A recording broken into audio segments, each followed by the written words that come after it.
Inilah yang dilakukan KPKNL Jakarta 1 pada Senin 1 April 2024 kemarin. 2 kali mangkir dalam sidang gugatan perbuatan melawan hukum yang digelar di Pengadilan Negeri Jakarta Pusat, KPKNL justru agresif melakukan penyitaan terhadap harta pribadi penggugat, Andri Teja Dharma, sebagai salah satu pemegang saham Bank Sentris. Atas penyitaan sewenang-wenang terhadap kantor miliknya di kawasan Kebon Jeruk, Jakarta Barat, Andri menolak dengan tegas tindakan KPKNL tersebut karena ia tidak pernah dinyatakan secara hukum di pengadilan manapun bahwa dirinya adalah sebagai penanggung hutang. Ya, jadi Bapak keberatan atas penyitaan karena satu, tidak ada satupun putusan pengadilan yang mengatakan saya tidak hutang ke negara. tidak ada Satupun putusan pengadilan manapun yang mengatakan saya adalah penanggung hutang. Kemudian, Andri Teja tidak ada hubungan hukum dengan Kementerian Keuangan. Tidak pernah menandatangani APU. Ini, saya nggak mau tekan situ. oh, apa? Ini saya serahkan. Jadi ini gugatannya saya serahkan. Karena Bapak kan harus mendapatkan ini. Betul.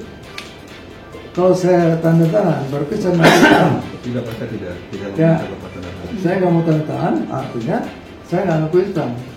Sampai botak demi Allah puasanya. Saya nggak terima duit dan bank saya nggak terima duit. Bank saya nggak pernah terima duit, saya pun pernah terima duit dari negara. Demi Allah.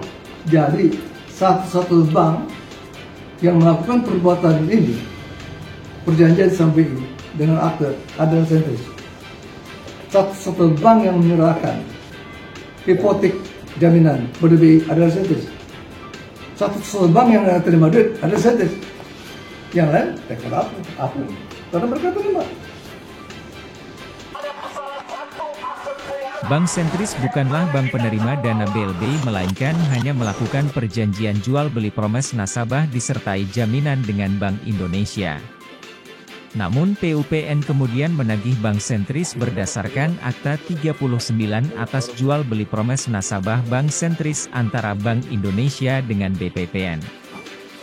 Anehnya, Ketua KPKNL Jakarta 1, Rofi Edi Purnomo yang melakukan penyitaan mengaku tidak tahu menau dengan Akte 39 tersebut.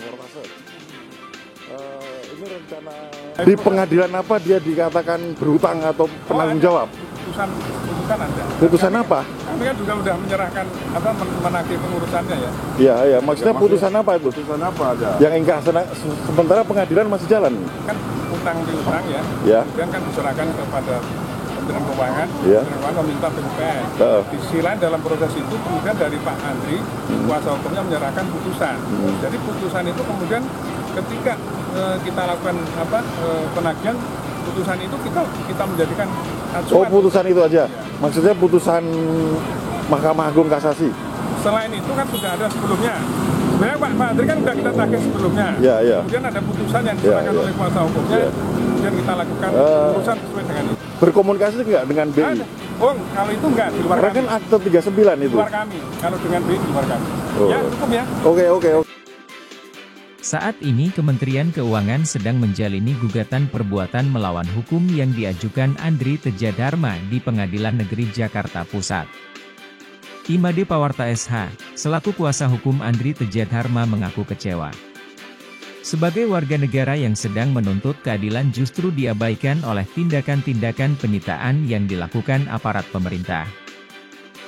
Menq, kemudian DJKN, PUPN, KPKNL justru melakukan tindakan-tindakan yang menurut kami itu tidak sesuai dengan apa yang menjadi amanat yang dituangkan dalam undang-undang. Yang mana peristiwa hukum yang ada itu jelas, subjeknya jelas, objeknya jelas, ya. Kemudian apa yang diperjanjikan atau yang dituangkan itu juga jelas semuanya. Namun sangat disayangkan kenapa harus Pak Andri yang ditetapkan sebagai orang yang menanggung hutang, ya, yang kemudian dilakukan secara agresif terkait dengan aset-aset pribadinya yang disita, yang tidak ada sangkut pautnya.